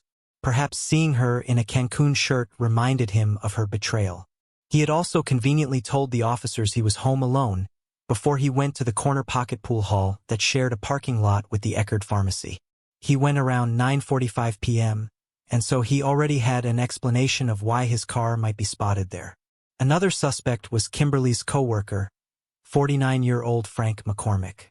He was a supervisor at the Mobil oil refinery and married, yet he had an obsessive infatuation with Kimberly. He wrote her a number of love letters, and in 1999 Kimberly gave those letters to a friend for safekeeping. He offered her thousands of dollars so that she could take a trip to Europe with her daughter. Yet he was cleared as a suspect as well, after years of investigation. He had receipts from 1999, where he bought chips from a grocery store for a poker night with friends. Kimberly's family, particularly her sister, strongly believed that Terry was responsible for her disappearance. Although his name never came up on websites, Susan's blog mentioned him repeatedly as the prime suspect. It all started when she called Terry to inform him of Kimberly's disappearance. His response was bitter and cold. "Good. Now you will see how I feel." Later, he called to announce he was taking a lie detector test, yelling aggressively at the family. 3 months after Kimberly went missing, Terry called the house and, in an overly cheerful tone, asked if they had heard from Kim lately. This call deeply disturbed the family. In November 2002, he approached Tiffany, Kimberly's daughter, and asked if she had heard from her mother. Kimberly's sister immediately called him to confront his sick behavior. During this call, he revealed that he had failed a lie detector question about whether he had taken the life of Kimberly. Terry's actions, including his insensitive remarks and tormenting behavior, only intensified the family's suspicions and their pain. Despite the lack of concrete evidence tying him to Kimberly's disappearance, they were sure he did it. Shockingly, 5 years after the disappearance of Kimberly, Terry Rose's father was fatally clubbed with a candlestick. He took his last breaths at his door. The assailant was never found, but that seemed irrelevant to detectives. They believed she could have simply been abducted from the pharmacy by a stranger, or have been taken by a serial assailant. A new team of investigators started the investigation from the beginning and came across some incriminating information. Reliable information came through in April of 2024. A former employee at Terry's Wrecker Service said he saw Kimberly's car on July 9, 1999 at 5:50 p.m. By 6:20 p.m., her car was gone. This was an important piece of information because it placed her near Terry. That same month, a trip to the police would turn out to be the break they were waiting for. The informant, who remained anonymous, said Kimberly was buried at Terry's house. A warrant was obtained to search his wrecking yard, and his residence at the 1600 block of the FBI assisted the police with ground-penetrating radar and cadaver dogs. The search warrant was executed on Monday, June 10, 2024. The officers found a 3-foot by 5-foot area with no steel rebar under a bedroom floor. The bedroom belonged to Terry's son. It was obviously cut out, and according to the investigators, it was a perfect size for a body to be buried in. Wire and mesh rebar had been cut out. Police found human remains on the property around 3 a.m. Thursday, June 13th. They were hastily wrapped in a blanket. There was not anything left to identify, but the remains were sent to the lab for testing. After all these years of running free while having done something so horrible, Terry Rose's luck was up. He was arrested the very same day. 25 years later, the perpetrator was finally in the grasp of the law. There was nothing to save Terry now. With his smug remarks and snarky comments about Kimberly's disappearance, all those years of gloating were over. 67 years old now, he would spend the remainder of his life behind bars where he belonged. This find brought some closure to Kimberly Langwell's family, who could finally bury her as intended. Her daughter Tiffany expressed her gratitude to finally having her mother's remains back. She said, "I have known that since the day that she was gone. She has been there. So it is tough. It is tough to know where your mom is, and there is nothing you can do." Terry Rose is currently being held in custody on $1 million bail. If he posts bail and leaves, he must wear a GPS monitoring onglet and cannot leave Jefferson County. Across nearly 3 decades, a predator with a sinister obsession inflicted brutality upon women and mutilated their bodies in pursuit of twisted gratification. Had it not been for one victim's desperate call, perhaps the perpetrator might have remained elusive. While she lost her life, her 911 call would bring an investigation, which would uncover many other bodies. The ruthless assailant would go down in history as the Long Island perpetrator. Here is a timeline of the series of events that led to this name. 2 hunters were tracking game in a heavily wooded area in Southampton, New York on November 21, 1993. As they neared 50 Old Fish Cove Road, they discovered something strange. It was a body only partially clothed in the forest. It appeared to have been lying in the forest for at least 2 days. Authorities reached the site and tried to identify her by her clothes. The medical examiner confirmed 2 things. The 28-year-old had been brutally strangled. There was also evidence that she had been taken advantage of and then slain in a lustful rage. Once the fingerprints were analyzed, they were able to inform her loved ones. It was Sandra Kostasha. Her fingerprints had been added to the database when she was arrested the previous year for jumping a subway turnstile. During the autopsy, the examiner was able to lift 3 strands of hair from her body that did not belong to her and were possibly her assailants. An autopsy indicated she had over 25 blows and injuries, which were sharp force trauma inflicted on her body once she had lost her life. Her face and torso were brutally affected by the slashes. Originally from Trinidad and Tobago, Sandra had been living in New York City. She was like a nomad with no permanent address.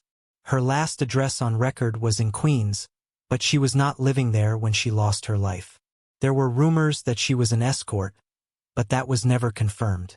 Authorities implied her lifestyle was a bit similar, since she would take money, favors, and presents in exchange for her company. There were not many leads to go on, but about 8 years later, in 2001, the Suffolk County prosecutors announced a connection to John Bittrolff. Bittrolff was a carpenter in the area convicted of taking the lives of 2 women whose bodies were recovered in the same part of Long Island. He was not charged as there was a lack of evidence. The case stayed in the files on the shelves and there was not much to go on. A decade after Sandra disappeared, Manorville was in the news again. This time, a dismembered torso of a woman had been washed ashore on the beach. A woman was walking her dog along the shore when she came across the unclothed and dismembered body. She was decapitated and missing her hand, and had a severely mutilated tattoo on her back. The tattoo was a couple of cherries, and it appeared the perpetrator tried to cut it out with a knife. But mutilating the tattoo was unsuccessful. The medical examiner was able to reconstruct the words, and that led to the identification of the body as belonging to Jessica Taylor, a 20-year-old escort. Family was everything to Jessica. She loved to play with her 2 brothers, and she was always one to cuddle up on the couch with her mother. It was not possible for her to miss her mother's birthday, so when she did not show up for the birthday party, her family immediately knew something was terribly wrong. The tattoo that led to her identification read Remy's Angel. Remy was a man named Khalil White who knew Jessica personally. Khalil was alternately described as Jessica's pimp and boyfriend. He claimed she would have been working in Queens. She was last seen working in Manhattan, according to other reports and witnesses. But Khalil White was adamant that Jessica would have been working elsewhere.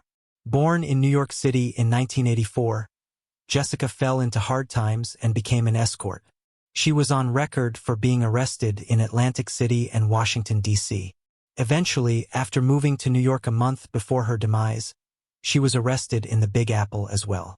She had been working the streets near the Port Authority bus terminal between July 18th and 21st, an area once known as the Minnesota Strip. This stretch of 8th Avenue between 42nd and 57th Streets was notorious in the 1970s for its high activity related to prostitution. This was after Minnesota passed strict anti-prostitution laws, prompting many women to move to New York City. During that period, the punk rock band The Dictators wrote a song called The Minnesota Strip. The Strip is hopping on Friday night. They come from so far away. Talking about young girls from all over the country coming to the big city with big dreams only to turn tricks on the streets. There was not much information available when they looked for the perpetrator. Shannon Gilbert disappeared on May 1, 2010 after visiting a client she met on Craigslist in the gated community of Oak Beach on Long Island, New York. The night she vanished, she made a haunting call to 911. "There is somebody after me," she told an operator before fleeing from the client's home at around 5 a.m. "Somebody is after me. Please." Her disappearance prompted a search, which led to the discovery of 4 bodies. During the winter of 2010, another body was recovered within the Manorville area. It was the body of Melissa Barthelme, an escort who went missing 3 years before in 2007. The officer who discovered her body did not realize what was in store. Just a couple of days after this gruesome discovery, 3 other call girls were found deceased within a quarter-mile span, 500 feet apart from each other. All the victims had advertised their services on Craigslist and were in their 20s. She left the Holiday Inn to meet a client on Long Island and was never heard from again. The second victim, Amber Lynn Costello, was from North Babylon. Maureen Brainerd Barnes was from Connecticut. They were all working in New York. Aside from this fact, there was nothing to connect them. Authorities finally labeled these incidents as slayings and suspected the presence of a possible serial assailant. 4 latest slaying victims were named the Gilgo 4. Despite extensive investigations, no suspects were publicly named in any of the cases. On March 29, 2011, police discovered a skull, forearm, and hands during an investigation at Gilgo Beach. They were the missing body parts of Jessica Taylor, whose torso was found in Manorville in 2003. Detectives came together to work on the case. These cases were then linked to the Long Island perpetrator. Many other cases were ruled out, since it did not seem to follow a particular pattern. The key piece of evidence collected over the years was a black leather belt. The initials HM were embossed into the belt. Some read it as RM or even RH. A decade rolled by. In February 2022, authorities established a task force comprising local, state, and federal investigators. They primarily focused on cell phone data records, analyzing all the numbers called by the victims or who called on the victims' phones in their final days. Friends, family, and loved ones were thoroughly vetted. Their investigation led them to one common suspect and two key locations: Midtown Manhattan and Massapequa Park. Whoever the perpetrator was, he operated in these two areas. Disposing of the bodies in the ocean resulted in them washing ashore in the tide, something he had not anticipated. 1 month later, the task force made a breakthrough. Amber Lynn Costello, the woman whose remains were found in 2010's roommate, Dave Schaller, recalled seeing a Chevrolet Avalanche parked outside their home the day before she disappeared. Amber was last seen with a client on September 2, 2010. It was a tall man with oval glasses. Dave recounted coming home to find Amber hiding in the bathroom while a large man threatened her. He said the man was large like Frankenstein. He then confronted the man, leading to a physical altercation that forced the man to leave in his truck. The next day, other witnesses reported seeing a similar truck shortly after Amber left to meet her client. Dave said this man was the first person he thought of when he heard about Amber's case. For 13 years, that face and truck never left his mind. This would prove to be an important lead. The task force that was investigating these disappearances and slayings obtained the registration history of this truck. The distinctive dark green Chevrolet Avalanche was traced to one person who fit the description of the Long Island perpetrator, a 59-year-old architect named Rex Heuermann. When authorities investigated further, it came as a surprise that Dave's description of the assailant was not further traced back to the owner, because he checked all the boxes. The description was simply set aside in a case file and never investigated. Everything about Rex Heuermann's movements incriminated him. His cell phone pings were near Midtown Manhattan, near his office located at 5th Avenue and 36th Street. The second location of pings was Avenue Massapequa Park, which was where Heuermann lived. Further investigation in July 2022 would bring out some interesting details. Officers discreetly went through the trash cans outside Heuermann's home. The trash cans held 11 mysterious bottles, but these very bottles held crucial DNA evidence that would decide the fate of the Long Island victims. This DNA evidence was compared to the hair lifted from Sandra Castiza and Megan Waterman's bodies. Surprisingly, it did not just point at Rex Heuermann. The DNA also belonged to his wife. She was cleared once investigators realized that she was out of state each time one of the Gilgo Beach tragedies would have occurred. But how did her DNA end up with the victims? There was another lead when detectives made another discovery from pizza crusts that Rex Heuermann discarded in his trash. Plainclothes detectives had been following Rex Heuermann, waiting for him to hand them some form of evidence so that he could be arrested. And he delivered it in a box, quite literally. While he was under surveillance, officers saw him throw a pizza box into a sidewalk garbage can outside his office building. The Suffolk County Crime Laboratory collected the discarded crusts and tested them for DNA. Investigators then went through Heuermann's internet history, which revealed dark obsessions. There were over 200 searches regarding the Gilgo 4. Heuermann had gone deeper, looking up pictures of the grieving families of the victims. Some of the searches were obvious. Why could law enforcement not trace the calls made by the Long Island serial perpetrator? Why has the Long Island serial perpetrator not been caught? And new phone technology may be key to break-in case. He was deeply involved in this case. He had looked up podcasts and documentaries regarding the 4 famous victims. He even searched about the 2022 task force that was created to fish him out. This was ironic, considering they were zeroing in on him simultaneously uncovering information about him. Investigators proved that he used burner phones to call up escort services and had a separate email account for soliciting street workers online via Craigslist. The Google warrant was obtained in secrecy so that Heuermann would not be alerted to the investigations or how close he was to the grasp of the law. His email accounts were used to watch some disturbing macabre forms of adult films.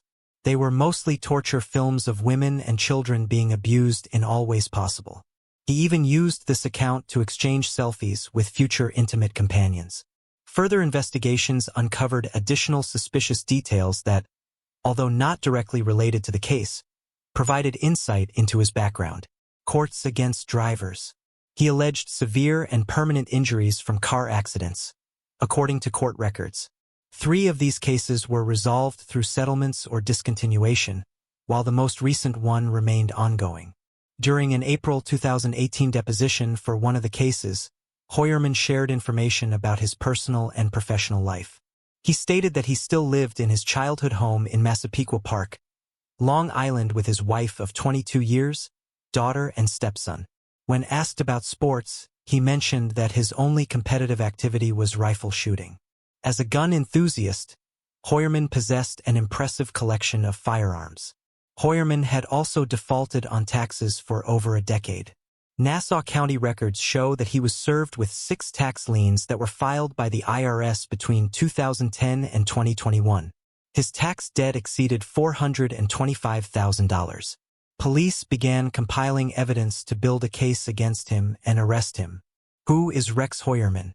An architect originally from Manhattan, Hoyerman attended Alfred G. Burner High School, a while living in the same house in Massapequa Park. His house was poorly supported by bare wood. There was even grass on the roof and faded shingles. The yard was always messy, sticking out like a sore thumb amongst the neat homes on the rest of the block. The working-class suburb was an hour's drive from Midtown Manhattan, where he would work later on. He was a wood enthusiast and crafted furniture at a workshop in his house. He was married to Asa Ellerup in the very same house. Asa had a son with special needs, whom Hoyerman raised as his own. The couple also had a daughter together.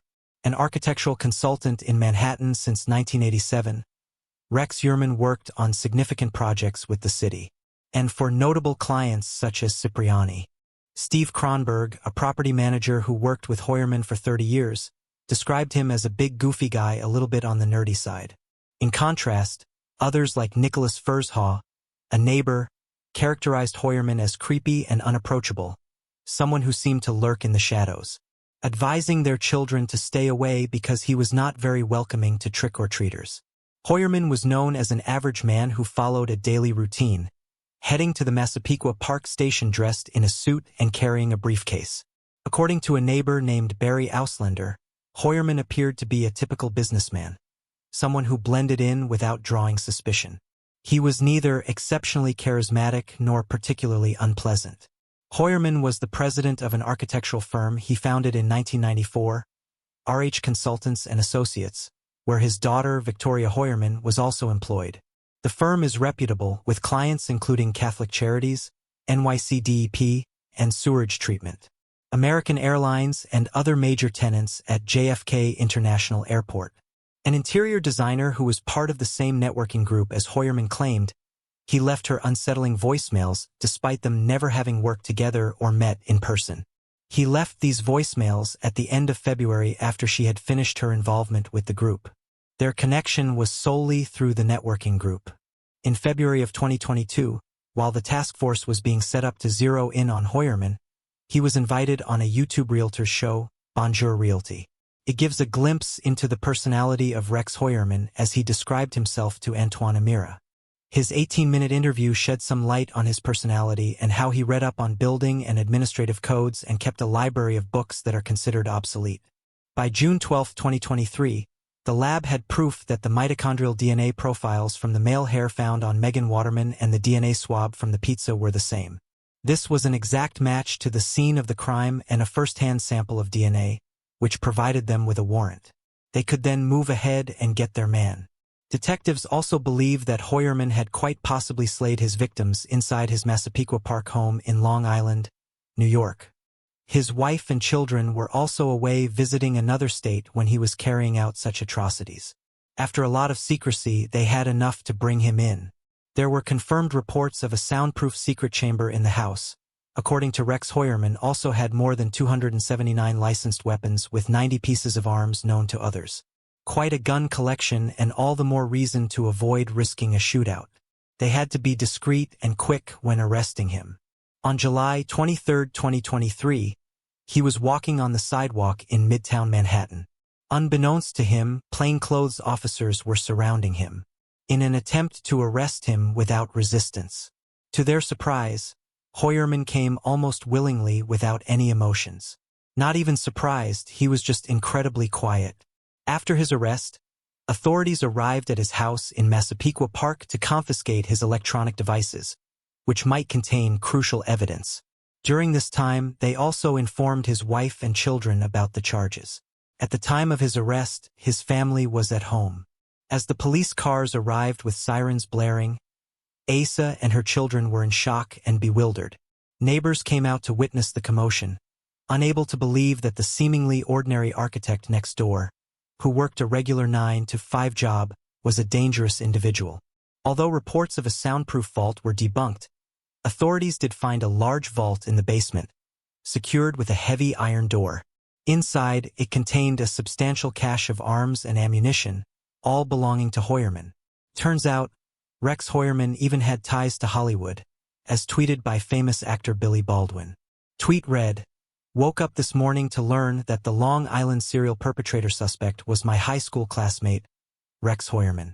Suffolk County DA's office charged him with first-degree slaying and 3 counts of second-degree slaying. The victims whose tragedies he was charged with were their Gilgo 4, namely Melissa Bartholomew, 24, Megan Waterman, 22, Amber Lynn Costello, 27, and Maureen Brainerd Barnes, 25. Court appearance ended with Hoyerman pleading not guilty, but he was denied bail due to the gruesome nature of the crimes. He was placed under a watch that would prevent him from taking his own life. His family was plagued by reporters as they tried to come to terms with the morbid reality. His family was constantly filmed as they tried to gather their belongings from the house. It was likely that Hoyerman took advantage of his family being out of town, committing the slayings each time they left. A theory is that he also tried to frame John Beltroff by ensuring his DNA was on at least 2 of the victims before copying his modus operandi and taking their lives, in short, setting him up. A week after his arrest, Asa Hoyerman filed for divorce. The house was thoroughly searched for 2 weeks. A massive amount of evidence was uncovered. A planning document was found on a laptop in the Hoyerman family home and appeared to have been created in 2000. The document had seemingly been edited as recently as 2002. In the document, 4 categories are listed, which is likely a reference to Target. Under the category TRG, it is written that small is good, leading investigators to believe that he is referring to a victim's size. All the known victims thus far are all petite women, which is consistent with the small is good entry. The document then goes into further detail with the categories pre-prep, prep, and post-event. Under each category, details like change tires and dispose of pics are written. Additionally, a separate section apparently details the steps taken to dispose of the body. Remove head and hands, remove marks from torture, and package for transport are included under the category labeled body prep. His intent was to locate these victims, to hunt them down and to bring them under his control, and to then take their life.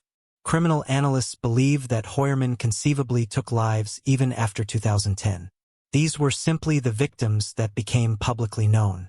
On June 7, 2024, Rex Hoyerman was charged with 2 more slayings aside from the 4 that would get him prison time. Jessica Taylor and Sandra Kostasha would finally get justice thanks to DNA tests.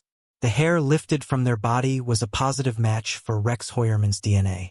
While he has pled not guilty, the evidence is unquestionable. He will be prosecuted for the atrocities he committed. Jasmine Robinson, Jessica's cousin who had been advocating for justice in the case, had the following to say after Hoyerman was arrested in 2023. "We are very aware that this year marks 20 years of Jessica being gone. It is the same amount of time that she got to be alive before being taken from us in one of the most awful ways imaginable." She also then expressed hope that Hoyerman's arrest may lead to a break in Jessica's case as well, which in 2024 it did. Jasmine also had the following to say, "Jessica was a person who was a true force. She had a huge heart and she is incredibly loved and missed. She was an inspiration and somebody that I looked up to. She also had a feisty streak and would stand up for herself when necessary. She did not easily take disrespect."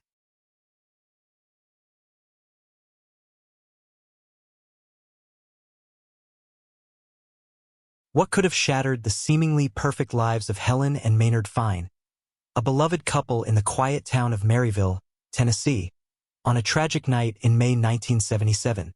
How did this well-respected family, known for their strong values and close-knit bond, become the center of a mystery? Helen and Maynard Fine were a married couple who resided in the quiet town of Maryville, Tennessee. Together, they had a son named Michael Keith Fine. The Fines were well regarded in their community, known for their strong family values and the positive contributions they made to society. Despite their seemingly idyllic life, the Fines' world was shattered on May 20, 1977. The peaceful life of the Fine family came to a tragic end when Helen and Maynard Fine were discovered lifeless in their home on Everett Avenue in Maryville. Their bodies were found by a maintenance worker who had come to check on their home, after noticing that their phone lines had been disconnected for several days. Upon arriving at the scene, the worker spotted Helen Fine's lifeless body inside her car, prompting him to immediately call the authorities. When the police arrived, they made the further grim discovery of Maynard Fine's body inside the home. Autopsy results revealed that both Helen and Maynard had lost their lives from multiple gunshot wounds. The fact that the couple had been deceased for more than a week before they were found only added to the horror of the situation. Despite the police's efforts to gather evidence and investigate leads, the case quickly became one of the most perplexing mysteries in the area. There were no signs of forced entry, no immediate suspects, and no clear motive for the slayings. With little evidence to go on, the investigation stalled, and despite exhaustive efforts by local law enforcement, they were unable to piece together what had happened that fateful night, and potential suspects were ruled out, leaving the case to grow cold. The lack of answers gave rise to speculation, with many forming their own theories about what might have happened. Some believed it was a crime of passion, while others speculated about a possible robbery gone wrong. For nearly 5 decades, the mystery of who took the lives of Helen and Maynard Fine remained unsolved.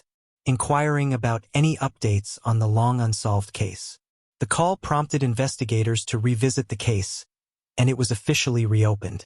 Advances in forensic technology and investigative techniques gave the detectives renewed hope that they might finally solve the mystery of who ended the lives of Helen and Maynard. With the availability of more sophisticated tools, investigators combed through old evidence that had been sitting in storage for decades, including forensic evidence and witness statements. During the reinvestigation, detectives connected the Fine's son, Michael Keith Fine, to the weapon used in the slayings. The weapon had been recovered by police in 1978 at a local landfill. At the time, there was not enough evidence to link it conclusively to the case. But modern forensic analysis provided the breakthrough investigators had been waiting for. In November 2023, nearly 5 decades after the crime, Michael Fine was arrested and indicted for the criminal slaying of his parents. At the time of the slaying, Michael was 34 years old and, like his parents, had been well regarded in the community. 80-year-old Michael Fine is currently awaiting extradition to Tennessee to face trial. As the case moves toward trial, the long-standing mystery surrounding the Fines' demises appears to be inching closer to resolution. The authorities said they are also trying to find a woman, then a teen, who lived with the victims that they have not been able to identify and who is not considered a suspect but may have evidence related to the case.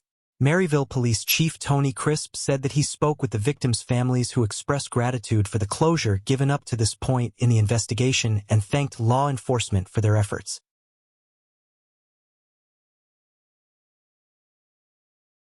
What happens when the ordinary task of walking home from work turns into a chilling mystery that perplexes a community for over 5 decades?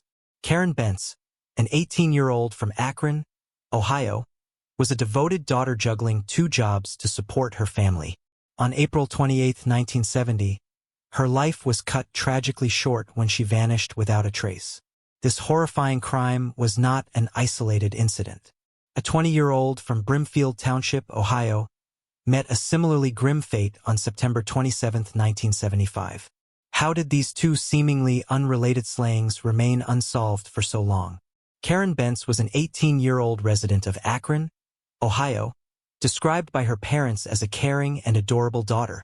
She lived a typical life for someone her age, working 2 jobs to support herself and her family. Karen spent her days employed at Lawson's and Red Barn, two local businesses located across from Akron City Hospital. However, on April 28, 1970, Karen's life took an unexpected turn. That day, Karen went to her parents' house to pick up her plain white work uniforms, a girdle, and penny loafers, preparing for her shift.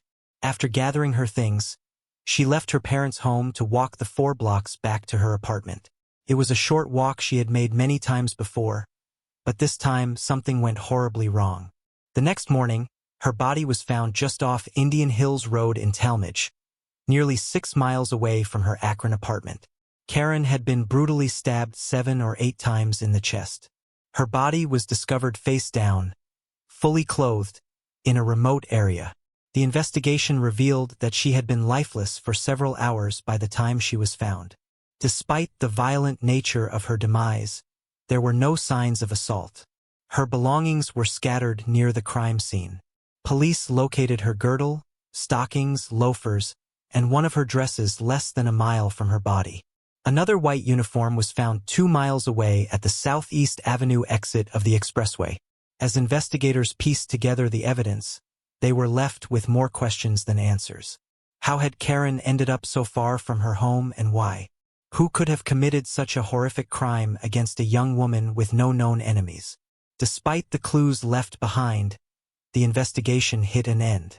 No witnesses came forward, and no viable suspects emerged in the early stages of the case. The scattered belongings, the violent attack, and the mystery surrounding her final hours left police baffled. With no clear motive and little to go on, the case quickly grew cold. Karen's family was left devastated, as they were forced to endure the pain of losing their daughter without knowing why or who was responsible. This tragic case is eerily similar to that of Loretta Jean Davis, a 20-year-old woman from Brimfield Township, Ohio. She worked alongside her mother, who ran a small data processing business from their home. On the night of September 27, 1975, Loretta's life took a fatal turn. She left her parents' home, leaving a note saying she was going to get something to eat, though she did not mention where she was headed. The following day, just before noon, a passerby discovered Loretta's body along Congress Lake Road in Suffield Township, about 1.5 miles from Waterloo Road. She had been brutally stabbed twice in the chest, and the scene painted a chilling picture of her final moments, and why someone would want to harm her. Loretta's case sent shockwaves through the local community, just as Karen's demise had done 5 years earlier. Loretta's car, a Plymouth Duster, was found abandoned in front of Talmadge Auto Parts at 51 Southeast Avenue in Talmadge, the same town where Karen Bent's body had been discovered.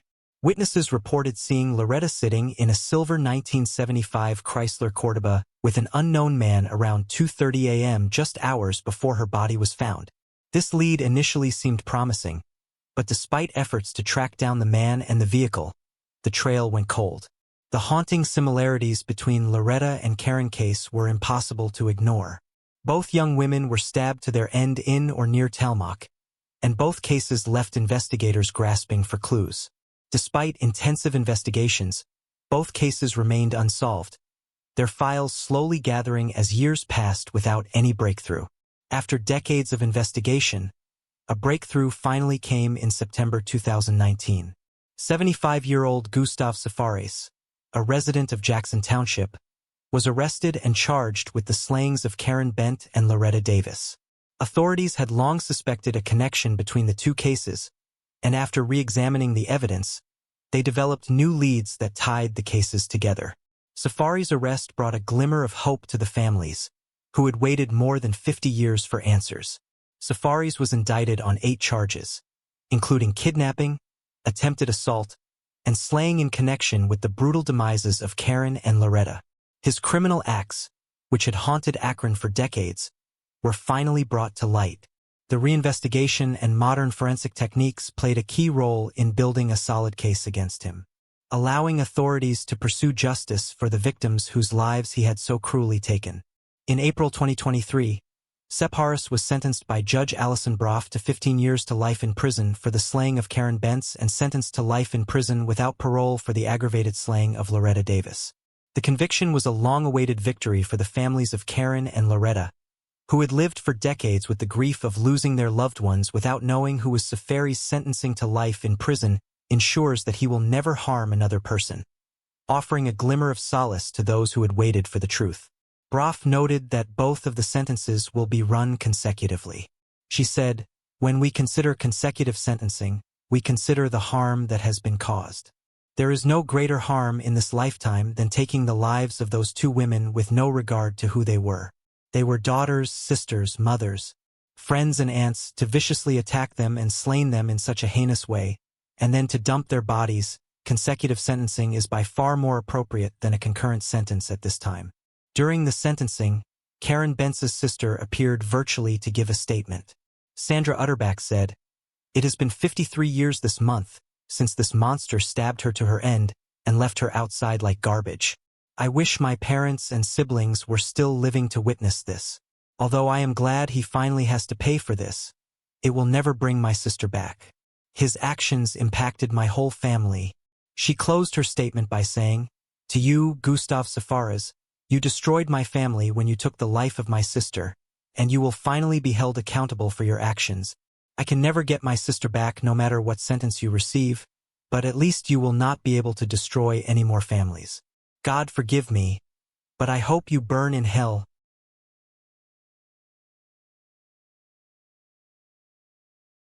How did Herman Brown, a young man with a promising future, meet such a violent and tragic end in his Cincinnati, Ohio apartment in 2003?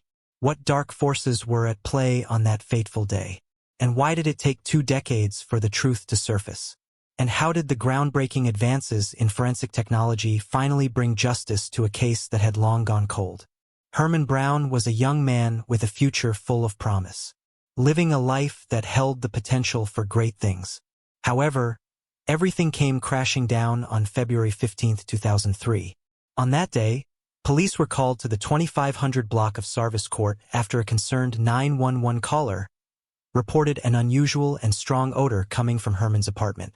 When officers arrived at the scene and entered the apartment, they were confronted with a sight that could only be described as gruesome. Herman's body lay naked on the floor, his life clearly having been cut short in the most violent way imaginable. An extension cord was wrapped tightly around his neck, a horrifying indication of strangulation. His body also bore multiple stab wounds, evidence of a brutal and relentless attack. The brutality of the scene was undeniable, and investigators immediately knew they were dealing with something far beyond a routine demise investigation. Revealed more disturbing details that added to the mystery. In the bathroom, investigators found blood in the sink, a possible indication that the perpetrator may have washed up after the slaying, or that Herman had fought for his life in those final moments, leaving behind traces of his struggle. Investigators recovered 6 cigarette butts scattered throughout the apartment, each one a potential link to the suspect. In addition, a DNA swab was taken from the victim's body, which would be crucial in determining whether there had been any form of assault involved in the crime. The blood from the sink was also carefully collected, as it could provide insight into what happened during the fatal moments leading up to Herman's demise. Despite the grim nature of the evidence, investigators remained determined to find the person responsible for taking the life of Herman. As investigators continued to analyze the evidence collected from the crime scene, a critical breakthrough came from the blood found in the bathroom sink. 2 distinct DNA profiles were identified within the blood, one belonging to Herman and the other to an unknown individual. Despite the discovery of the second DNA profile, it did not match anyone in the system, and without further leads, the investigation stalled. For years, the unknown DNA profile remained a haunting mystery, but this would all change. The case would be reignited by the introduction of new forensic techniques. In 2023, nearly 2 decades after Herman Brown's life was taken, investigators revisited the cold case with the help of advancements in forensic technology. The DNA profile from the cigarette butts was re-extracted and subjected to a forensic genetic genealogy search. The search returned a match: Robert Stewart, a name that had not previously appeared in the investigation. Stewart, a resident of Lima, Ohio, became a prime suspect in the decades-old case. On September 15, 2023, Stewart was arrested, marking a significant development in the cold case. The arrest brought renewed hope for justice as Stewart was charged with 2 counts of slaying and 1 count of felonious assault. If convicted, Stewart faces a maximum life sentence in prison for the brutal slaying of Herman Brown. The arrest and pending trial of Robert Stewart marked the beginning of the final chapter in a tragic case that had gone unsolved for far too long.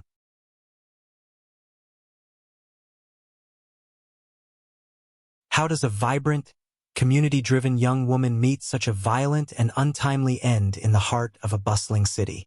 Susan Marcia Rose was just 24 years old when her life was brutally cut short in 1979. Known for her kindness and active involvement in local activities, Susie was a familiar face in her neighborhood, making her demise all the more shocking. Susie Rose was a 24-year-old woman living in Boston, Massachusetts in 1979. On October 30, 1979, Susie visited a popular skating rink in Boston, a place she frequented and enjoyed. The rink was a hub for social interaction, and Susie was known to be a familiar face there, often seen with a smile and greeting everyone she met. It was an ordinary evening, filled with the usual laughter and excitement that characterized such outings. Tragically, this seemingly normal evening took a dark turn. Susie, known for her red hair, was found lifeless at 285 Beacon Street. The crime scene presented a grim picture. Susie had sustained multiple blunt injuries to her head, which resulted in fractures of the skull and lacerations of the brain. As the investigation into Susie's case began, authorities were faced with the challenging task of piecing together the evidence. Almost 2 years later, in June 1981, a man was put on trial. Despite the gravity of the evidence, the court found him not guilty. The acquittal marked a significant setback in the quest for justice for Susie, leaving her case unresolved and the perpetrator still at large. After nearly 44 years of unanswered questions and enduring mystery, a significant breakthrough emerged in August 2023. John Michael Ermer, a 69-year-old man from Oregon, took an extraordinary step by walking into the Portland FBI field office to confess a long-buried secret. Ermer's revelation was both unexpected and shocking. He claimed to have encountered a woman with red hair at a skating rink in Boston around Halloween in 1979.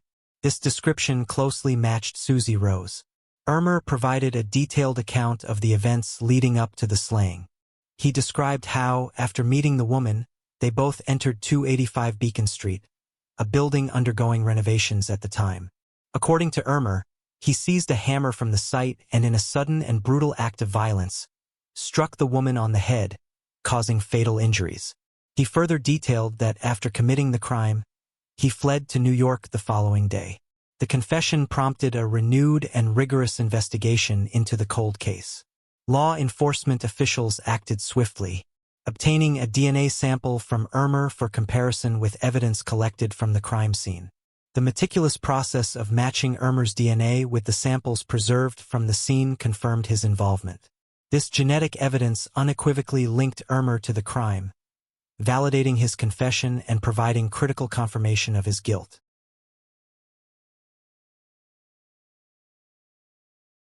How does a lively 13-year-old boy, full of life and love for his family, suddenly disappear, only for his body to be found days later in a shallow grave?